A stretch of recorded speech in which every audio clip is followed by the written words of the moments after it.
NAC9 news में आप सभी का स्वागत है। मैं आपके साथ शिवांगी। चलिए नजर डालते हैं देश दुनिया की कुछ बड़ी खबरों पर। साहित्य में 2025 के नोबेल पुरस्कार की घोषणा हो चुकी है।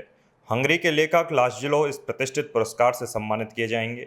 स्वीडन की स्वीडिश एकेडमी ने गुरुवार को इसका ऐलान किया।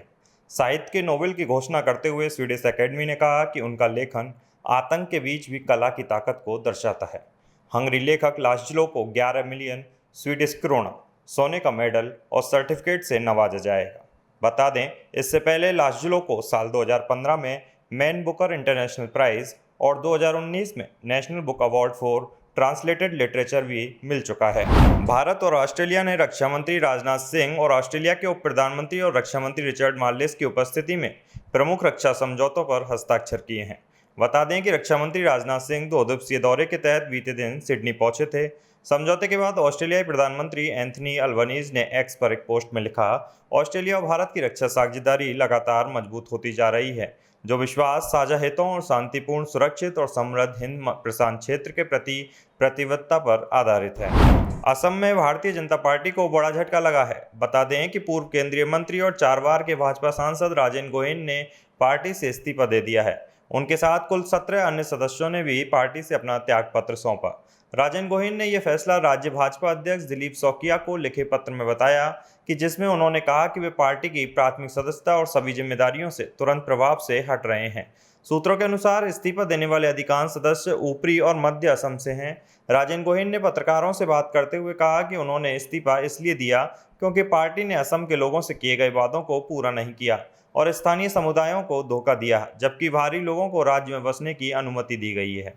प्रशांत किशोर की जनसुराज पार्टी ने बिहार विधानसभा चुनाव 2025 के लिए अपने पहले 51 प्रत्याशियों की सूची जारी कर दी है। इस सूची में 7 सुरक्षित और 44 सामान्य सीटों पर उम्मीदवारों की घोषणा की गई है। पार्टी ने जातीय संतुलन का ध्यान रखते हुए अति पिछड़ा वर्ग से 17, अन्य पिछड़ा वर्ग से 11, सामान्य वर्ग से 9 और अल्पसंख्यक वर्ग से 7 उम्मीदवार उतारे हैं। इसके अलावा वाल्मीकि नगर विधानसभा सीट से एक अनुसूचित जनजाति उम्मीदवार को भी टिकट दिया गया है।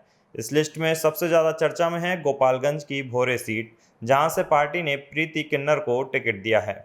लखनऊ में बसपा सुप्रीमो मायावती ने 9 साल बाद शक्ति प्रदर्शन किया। इस रैली में लाखों संख्या में प्रदेश भर से कार्यकर्ता पहुंचे।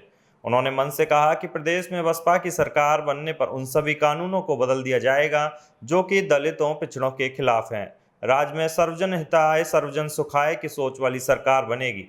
लोगों को अपनी रोजी रोटी के लिए पलायन नहीं करना पड़ेगा। इस रैली में अन्य दलों की तरह पैसे देकर लोग नहीं बुलाए गए हैं, बल्कि अपनी खून पसीने की कमाई खर्च कर कर यहां आए हैं।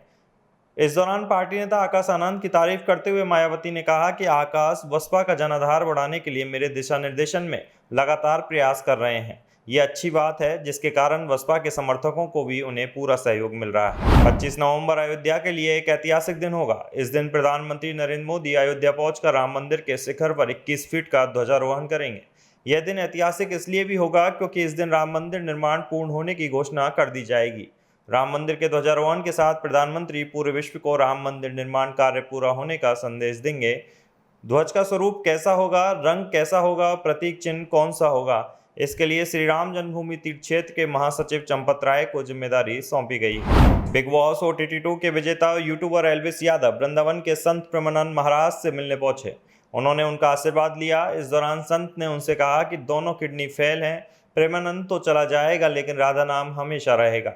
ये वीडियो तेजी से वायरल हो रहा है। बता दें, एल्विस यादव केलीकुंज आश्रम पहुंचे। उन्होंने संत से उनके स्वास्थ्य के बारे में भी पूछा, जिस पर महाराज ने बड़ी सहजता से कहा कि अब शरीर कितना भी संभाल लो, जाना तो सबको ही है। उनकी इस बात पर एल्विस भावुक हो गए और बोले कि वो अपने जीवन में संतों के मार्गदर्शन पर चलना चाहते हैं। राजस्थान के टोंक सवाई माधोपुर लोकसभा सीट से कांग्रेस सांसद और पूर्व DGP हरीश मीणा को गहरा आघात लगा है।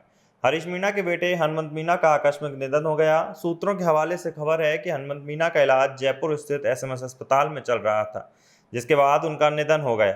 वहीं पारंपरिक सूत्रों के मुताबिक हनुमंत मीणा का इलाज उन्हें हार्ट अटैक आने के बाद किया जा रहा था। वह कुछ दिनों से अस्पताल में थे, जिसके बाद उनका निधन हो गया। नागौर सांसद हनुमान बेनीवाल का बड़ा बयान सामने आया है। उन्होंने कहा कि यूपी और पंजाब के तर्ज पर राजस्थान में भी अपराधियों का एनकाउंटर करना चाहिए। उन्होंने राजस्थान सरकार की कानून व्यवस्था पर भी सवाल उठाए। हनुमान बेनीवाल ने कहा कि मुख्यमंत्री तक को धमकियां मिल चुकी हैं। प्रदेश में आ रहे बिजनेसमैन और व्यापारियों को विदेश में बैठे हुए क्रिमिनल्स धमकियां दे रहे हैं। हनुमान ने कहा कि विदेश में बैठे हार्डकोर अपराधियों के खिलाफ राज्य सरकार को केंद्र सरकार और इंटरपोल की मदद लेनी चाहिए। कर्नाटक के मुख्यमंत्री सिद्धारमैया के नेतृत्व वाली सरकार ने कामकाजी महिलाओं के लिए बड़ा ऐलान किया है। मामले में महिलाओं को मासिक वेतन सहायता।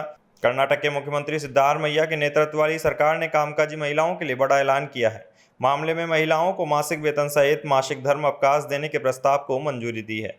गुरुवार को हुई कैबिनेट की बैठक में यह फैसला लिया गया। मंत्री एच.के. पाटिल ने इसकी जानकारी देते हुए बताया कि यह अवकाश सरकारी कार्यालयों, बहुराष्ट्रीय कंपनियों, आईटी और निजी औद्योगिक क्षेत्रों में लागू होगा।